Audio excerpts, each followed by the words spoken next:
He had everything: power, money, fame, yet every night, silence was louder than success. Ethan Reed, the ruthless millionaire CEO, had buried his past beneath business deals and headlines. 5 years ago, he'd walked away from the only woman who made him feel human. She was gone without a trace, until fate brought him face to face with her again, at a charity event. His eyes caught hers, the same eyes that once begged him to believe in love. But before he could speak, a little boy ran to her side, gripping her hand tightly. Ethan froze. The child's eyes, those same deep hazel eyes, mirrored his own. For the first time in years, his breath caught. He didn't need a DNA test to know the truth. The woman he lost had been hiding something much greater. His son, the city skyline glittered beneath a soft drizzle, the kind of night that whispered of memories better left buried. Inside the grand ballroom of the Regent Hotel, laughter flowed like champagne, crystal, cold, and perfect. And in the middle of it all stood Ethan Cross, the man every headline called the millionaire who never loved twice. 5 years had passed since he'd walked away from her. 5 years since he'd buried the part of himself that still remembered her voice. But fate has a strange way of circling back when you least expect it. Ethan wasn't supposed to be here tonight. It was a charity gala, something his board insisted on for reputation and good press. He signed the checks, wore the tux, and pretended to care. The same way he pretended his heart wasn't tired. He took a sip of whiskey, gaze drifting toward the crowd, and froze, because there she was, Leila Hart, the woman he'd sworn he'd never see again, the one who'd broken his trust and vanished before he could ask why. She looked different. Her auburn hair was shorter now, her eyes tired but still holding that same quiet fire. She wasn't draped in luxury like the other guests. She wore a simple cream dress, elegant and pure, a softness that stood out against the glitter. Ethan's chest tightened. He had pictured this moment 1,000 times. What he'd say if he ever saw her again. Would he ask why she left? Why? She lied. But as she turned, their eyes locked and the world went silent. Leila froze too. The glass in her hand trembled. Her lips parted as if to speak. Then she turned quickly, walking toward the exit. "Lila," he called, voice low but sharp. She didn't turn back. He followed, not caring that people were watching. The sound of his shoes against marble echoed behind her. But before he could reach her, a small voice cut through the air. "Mom, wait." Lila stopped. A little boy, maybe 4 years old, ran up, clutching a small stuffed lion in one hand. His laughter filled the hallway as he tugged on her dress. Ethan's breath caught in his throat. The child looked up, and for a heartbeat, time stopped. Those eyes, those unmistakable hazel green eyes. His eyes. Ethan couldn't move, couldn't speak. The little boy tilted his head, curious, the same way Ethan used to as a child. It felt like looking into a mirror from another lifetime. "Ethan." Leila's voice was barely a whisper. "Don't." He stepped closer, his tone controlled but his pulse racing. "Who is he?" Her lips trembled. "Don't do this here." "Who is he?" He repeated, harsher this time. "Because if I didn't know better, I'd say he's stop." She snapped, her voice breaking as she knelt beside the boy. "No more scenes, please." The little one looked between them, confusion in his wide eyes. "Mommy, who's that man?" Ethan's world tilted. Leila gathered the boy in her arms and turned away, but Ethan caught sight of the bracelet on the child's wrist. Engraved with one word, Liam, his late father's name. He felt the air leave his lungs. "Liam," he said quietly. She froze but didn't answer. The silence between them was heavy, raw, filled with 5 years of unsaid words. "You named him after my father," Ethan said, his voice breaking for the first time in years. "Why?" Lila blinked away tears. "Because he deserved to know where he came from, even if you didn't." He stared at her, torn between anger and disbelief. "You disappeared. No note, no call. I thought you thought I was just another liar." She interrupted softly. "You never gave me the chance to explain, Ethan. You made your judgment and walked away." His fists clenched. "You were pregnant." "I was scared," she whispered. "And you didn't trust me." Her words hit him like a knife. He wanted to argue, to defend himself, but standing there, staring at the boy who shared his eyes, all he could feel was regret. The ballroom music swelled faintly in the background, as if mocking the silence between them. "5 years, Lila," he said finally. "You kept my son from me." Tears filled her eyes. "You weren't ready for him, or for us." He exhaled shakily, his chest heavy. "You don't get to decide that." She turned away, holding Liam tighter. "It's too late." But Ethan stepped forward, voice trembling, softer now, almost broken. "No, it's not." Leila looked back, and for the first time, he saw it, not defiance, not guilt, but fear. Fear of losing the only thing she'd fought to protect. And for Ethan, that realization shattered everything he thought he knew. He wasn't angry anymore. Just, hello. Before he could say another word, someone called Leela's name from across the hall, a nurse, holding a small medical folder. Ethan's eyes widened. Why is a nurse here? Leela's grip tightened around her son. Because not everything in my life has been easy since you left. The nurse approached gently. Miss Hart, the doctor's waiting. Liam's test results are ready. Ethan froze. Test results. Leela avoided his gaze. We have to go. Leela, wait. She looked at him one last time, eyes full of pain and love all at once, and whispered, you'll understand soon, but not tonight. Then she walked away with their son in her arms. And Ethan Cross, the man who thought he had everything, was left standing in a ballroom full of strangers, feeling more lost than he ever had before. As she disappeared through the hospital doors, he finally realized what those eyes had told him all along. He hadn't just lost a woman, he had lost 5 years of his son's life. Ethan Cross didn't sleep that night. He sat in his penthouse office. City lights glowing through the rain-soaked glass, every reflection a reminder of the boy's eyes, his eyes. The name Liam echoed in his head like a heartbeat he couldn't silence. For 5 years, he'd told himself he didn't need anyone, that love was a weakness, that the past was a closed chapter. But tonight, the walls he'd built around himself began to crack. He'd seen hundreds of faces in his life, employees, rivals, investors, but none had undone him like that small boy's glance. The boy he never knew existed by morning. Ethan's patience was gone. He had his assistant track down Leela's current address, something she'd clearly tried to keep hidden. The file arrived within hours. Community Hospital, Pediatric Wing. He didn't wait. The ride there was silent. The hum of the engine drowned out by the storm outside, and the one raging in his chest. When he arrived, the nurse at reception looked startled. Sir, you can't just Lila Hart, he said, voice low but firm. Room number. The nurse hesitated, then quietly nodded toward the corridor. Room 214. Ethan's steps were heavy, every heartbeat louder than the last. When he reached the door, he paused. Through the small glass window, he saw her. Leela sat by a hospital bed, gently brushing Liam's hair as he slept. Her shoulders looked smaller, her hands tired, but there was a fierce tenderness in the way she guarded the boy, the kind of love that no lie could fake. He opened the door slowly. She looked up, startled, then resigned. I told you not to come. I couldn't stay away, he said quietly, not after last night. She stood, moving between him and the bed instinctively, her arms crossing. He doesn't know who you are. Ethan's gaze softened. I can see that, but he deserves to. Leela shook her head. You don't understand. His world is small, safe. You showing up could break that. His jaw tightened. So what's the plan? Leela, pretend I don't exist. Let him grow up wondering why his eyes don't match anyone else's. Her lips parted, but no sound came. For the first time, Ethan saw something deeper than guilt, exhaustion, pain, fear. Why didn't you tell me? He whispered. You knew I would have done anything. Tears shimmered in her eyes. That's the problem, Ethan. You wouldn't have believed me.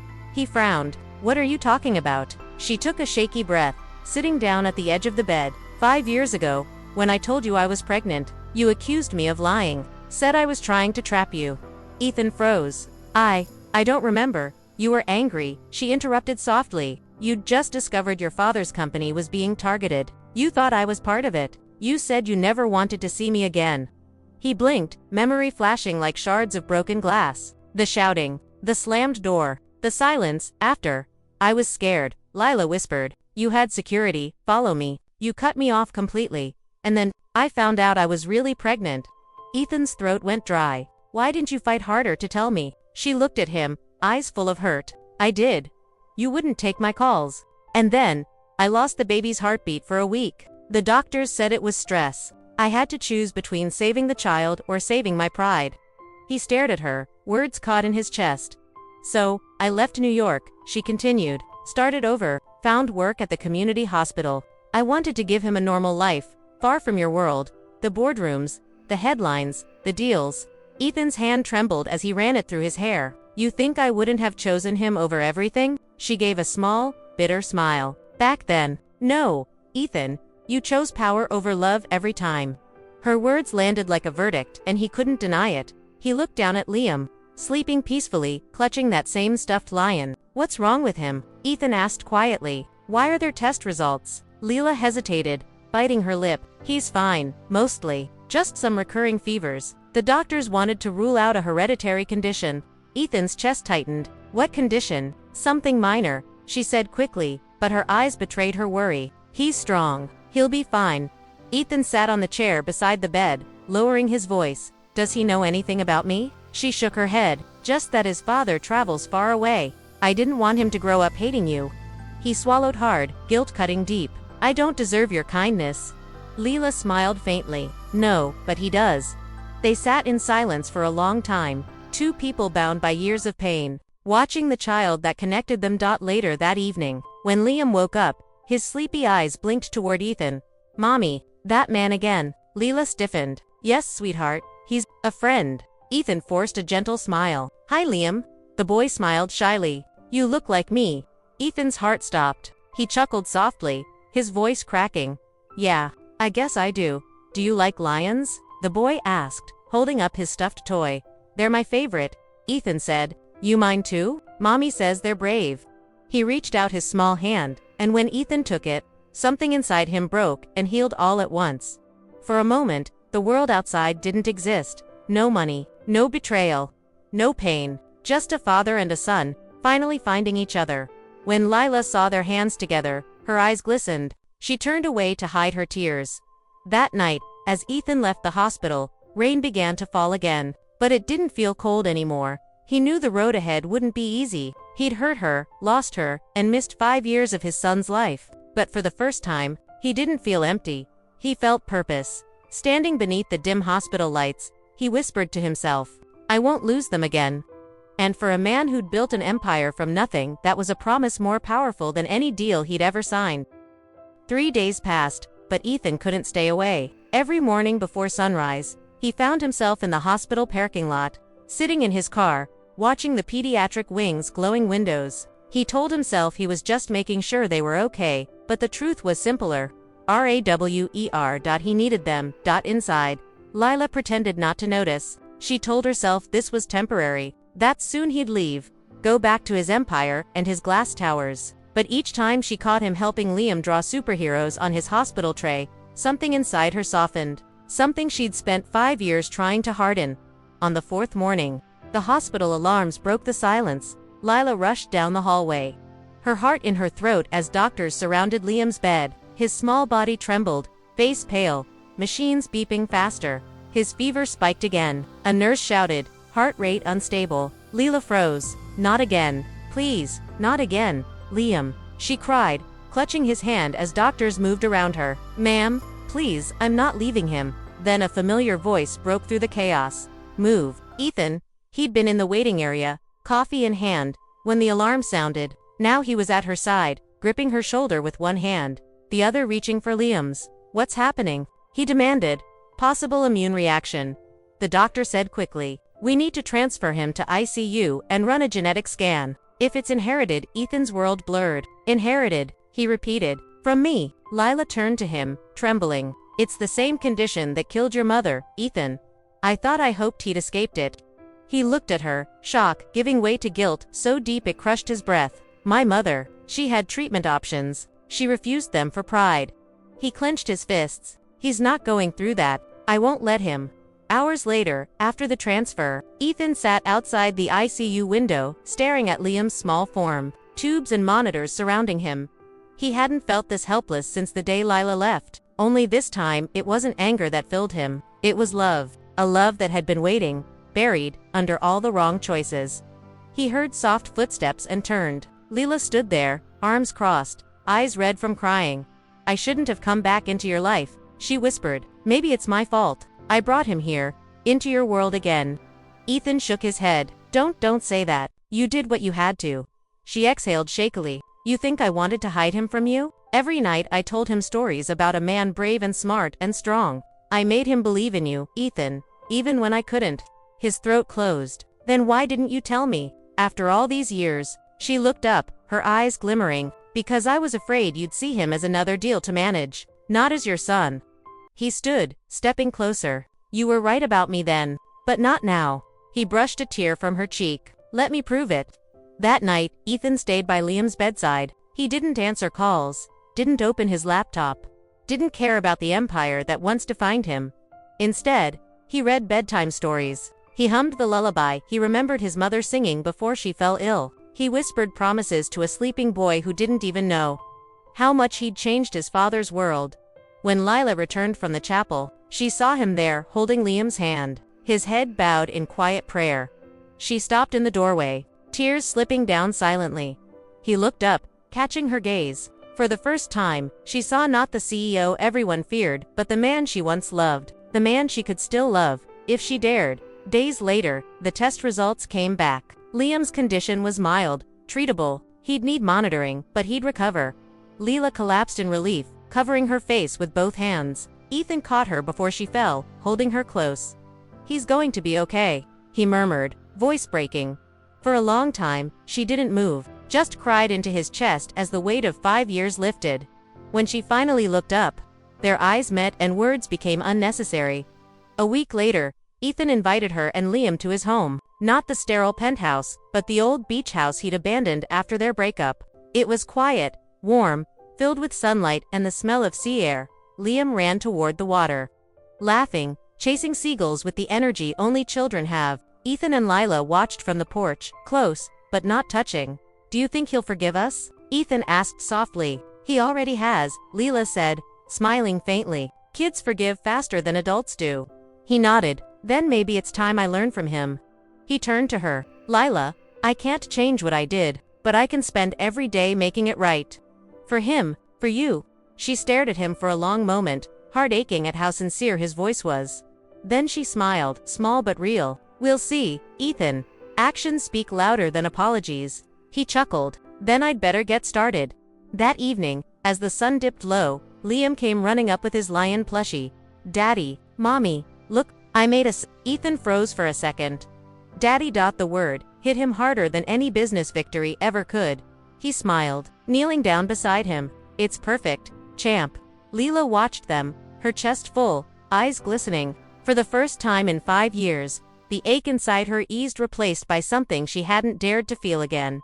Hope. Later that night, Ethan tucked Liam into bed. "Daddy," the boy mumbled sleepily. "Are you staying?" Ethan smiled through the lump in his throat. "Always." He turned to find Lila at the doorway, arms folded but smiling. "You really mean that?" she whispered. He crossed to her, brushing his thumb over her hand. "This time, I'm not walking away." And as they stood together, listening to their son's soft breathing, Lila finally believed him. Some wounds take years to heal, but sometimes, it only takes one heartbeat to remind you what truly matters. Ethan spent 5 years chasing power, only to learn that love was the only thing worth keeping. Lila spent 5 years protecting her son, only to realize that forgiveness could set her free. When their worlds finally collided in that hospital, it wasn't fate that brought them back together, it was the truth they could no longer hide. Because love, no matter how long it's buried, always finds a way home. Subscribe for more emotional Millionaire CEO stories where love gets lost, found, and reborn in ways that will melt your heart.